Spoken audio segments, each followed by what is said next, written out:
So you can have a look at it. Fukushima radiation causing Japan bird deformities. Radiation pouring into the sea from layers 80 feet down. Radioactive water now 80 feet underground at Fukushima. TEPCO begins decon of R3 first floor robots. Burst defects in West Coast states hit record. You've got a bunch of headlines too, Chris. I want you to go through yours because these are very shocking. They're well researched and they're real. And if other people want to know about them, they need to start getting informed. This gentleman, his name is Sonny, came from Doctor's Data, came over to my place to help me with David Crane set up our radiation site. Turned out he was on the Ronald Reagan between 2007 and 2009. He said, I'm not worried about the radiation when I told him about the red gamma detection site. I said, really? I said, well, the Ronald Reagan got blasted with 3 plumes of radiation. Now the ship they're thinking about sinking it after trying to decon it and spending many millions of dollars to try to decontaminate it and replace equipment, strip it all away from all of its electronic controls to its pipes and air tube systems and everything. And I said, now they've realized they can't decontaminate it, so they're going to sink it. And much of the crew has already died or is in the process of dying from radiation poisoning. By the way, if you're out there, I will provide you free consultations to help you decon and to rescue your tissues and get your stem cells going. Most of these people should have had bone marrow stored in a bone marrow bank. Well, they still have some immune system left in case they need to do a bone marrow transplant. They should also have their bone marrows of their relatives typed in case they need an emergency bone marrow transplant. I can give them all the proper medical things that need to be done, as well as the rescue of nutraceuticals and the technologies to help stimulate their body to try to heal from this damage. But the fact is that after I told him this, he kind of a little freaked out a little bit and realized, like, this is not funny. We're generating real data. If there's a surge in cesium-137, because we're only looking at gamma, you need to be aware the government's not going to tell you. We are. And we're not going to try to fiddle data. We're not conspiracy theorists. We're not here fear-mongering to try to create something out of nothing. If it doesn't surge, it doesn't surge. But if it continues to trend upward over the next few years, that's bad. Because it's going to bioaccumulate not just in our little detector, but in your bodies. And it'll be in your food, in your meat especially, because it's higher end of the food chain, which is one of the reasons why I stopped eating meat. And I eat only fish now from the Atlantic Ocean, not Pacific. And not filter feeders like scallops or mussels. People need to be aware we're in deep doo-doo, and this is not a joke. This is not a joke, and this is not to be played with or pretended or I know more. When I said I was a nuclear division with the American College of Occupational Environmental Medicine, I took care of plants in Savannah River, plutonium detonators, a reactor source in Chicago and Rocky Flats, it shut him up real quick. He realized I was not a novice with a background in nuclear toxicology and physics. He realized that he was talking to someone who was not going to just kind of be blown off by a kind of a, I call an ad hominem statement of, well, I'm not worried. Well, you don't need to be worried right now. You need to be aware. How about, don't worry, become aware. How's that? So, Chris, let's go through your list. You have a good long list of news items I want you to go through here. You got a bunch of them. Well, first of all, I just wanted to thank you for offering such good help to sailors, and that's great. Also, I guess the ALP system is finally back in service again. The ALPS, the Advanced Liquid Processing System at Fukushima, that is now capable of scrubbing after 3.5 years, scrubbing strontium out. But great news. Well, it's good news, except for one thing, is I really challenged the reliability of that system and how long will it run for. Well, they need to have redundancy, backups, and alternative ways. And they need to also problem solve, like a NASA mission, the probable places where the system will break down in the near or far future. And they need to start problem solving those before they happen. That's how you run a system, so you've got backups, problem solving, redundancy, etc., so that when things happen, that's why I tell people most things that happen bad are not accidents, they're on purposes. Whether it's someone who doesn't exercise and eats garbage, or someone who runs a nuclear plant and has the water line for the high water line above the water intake for the diesel fuel generators, or they have seismic activity and they don't go and retest the welds and the structural integrity of the reactor, or check to see how thick the pipes are after they've been scrubbing them out for 20 years, and they're now down to a tissue paper thin, which they discovered in Chicago at one of the big plants up there a few years ago. This is just what you call stupid on steroids. And if they actually problem solve these things, worked it out with redundancies, we wouldn't have these disasters because these people are just plain lazy. So let's go on. We've got TEPCO, decommissioning of the plant, Fukushima Daiichi nuclear plant. What have you been talking about decommissioning? How can they decommission a plant that they don't even have control of? What's going on there? Yeah, They got two-thirds of the fuel rod assemblies are pulled out, but that's the easy stuff. The hard work starts next. And the fuel assembly number 4 is not even a common pool. Or the real problems were reactor 1, 2, and 3, where they can't even get a robot near it or they'll fry it. That is correct. They cannot even get a robot in there. And I sent you some information on the types of robots they're going to attempt to use for decontamination efforts so that they can one day come closer to getting people in there. And, of course, decontamination and shielding. Yeah, but if you use guys, let me ask a question here.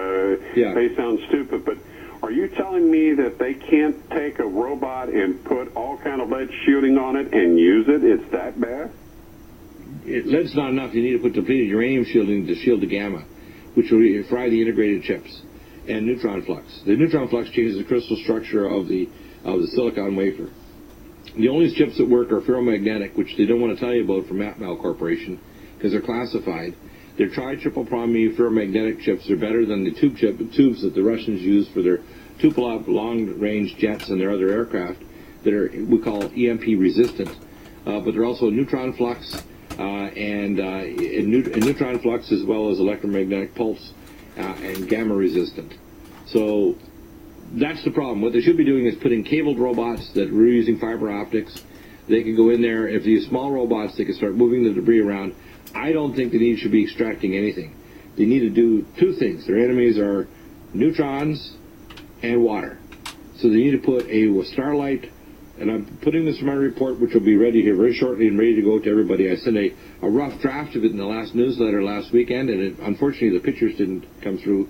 But you'll see an expanded version of that with all the references and all our emails back and forth for 3.5 years in the DVD, which I'm hoping will be ready before the 4th of July.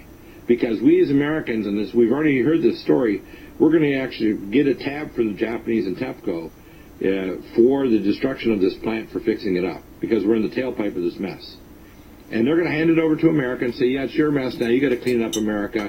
It turns out virtually all the contractors that are working under the umbrella of TEPCO are American contractors, including the company that set up the kitty litter mess and the whip reactor. The same idiots were involved as one of the contractors for TEPCO. Crazy. So, Chris, some more news. You mentioned Kyushu Electric submits documents for reactor safety checks.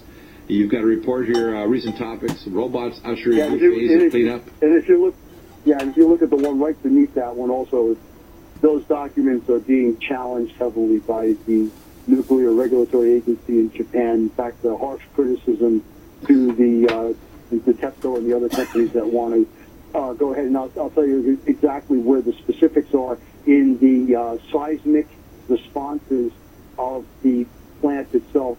They're being challenged on the adequacy of the preparations for a very large earthquake, which of course can happen. I mean, we just had one in Alaska. Right, we had a 9.0, and by the way, it goes clockwise around the Ring of Fire. So they had one, I think, 3 or 4 weeks ago in Japan. That was the biggest one since March 11th, 2011, and we know that a big quake's coming, which means that the structure of the plant is reduced because there's subsidence, because there's neutron fluxes which change the crystal structure of the metals and plastics of the building, so they're structurally don't have the same crystal we call integrity that they had in the past. We know that the plant has had major annealing of things like the seals around the cooling pools, etc. All these issues mean, as they say in the movie, with Moby Dick, there she blows. That was the Nutrimedical Report, 3rd hour, with Dr. Bill DEAGLE, Chris Harris, Tim Alexander. And that was the 3rd hour, the last half of the 3rd hour. Alrighty then. Moving on, ENENEWS, Energy News. Today, June 26, 2014. This is one for the record live. I'm Diana. Alrighty then. Newspaper. Increasing worry on West Coast over Fukushima radiation. Really concerned. See? See, because I said that, they should never say that no one is... Never say that someone in California is not concerned. See what happened there? Radiation. Really concerned about effect on wildlife and most importantly our health. Big black hole where data should be. Professor, we do not know full extent. We're just watching the West Coast unfold. Official, important we sample for plume, fish oil being tested. Okay, and then a couple days ago, birth defects in West Coast state hit record levels during 2011, spiked 60% statewide, then returned to normal in 2012. New government documents list Fukushima release along west coast of U.S. as possible factor in birth defects cluster. So I guess it is on the west coast. Wow. Alrighty then. That's the only ENENEWS there is right now. And they should get... I think everyone uses ENENEWS. My goodness. They should get the Nobel Peace Prize. I think they should. They're the only ones reporting on this. And everyone's taking their information and extrapolating on it.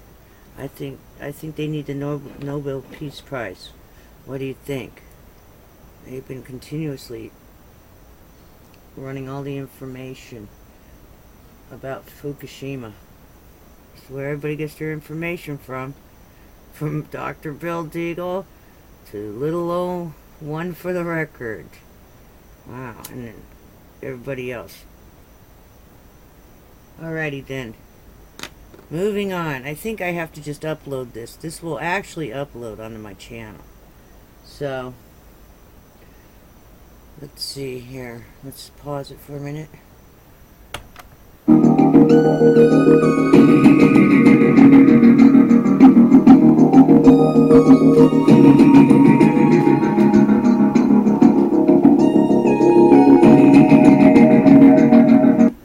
Live. This is one for the record. And what's going on right now is what you're going to see with my voice, with me talking, just so you can see me for a few seconds. It is June 26, 2014. And of course my voice is not going to match what I'm saying. But I just wanted to show myself so you can see I'm here. Alrighty then. Well, it's the eve of Friday. Stay safe. And I'll see you tomorrow on the flip side. Hang in there. 4 days down and 1 to go before the weekend. Alrighty. Be safe.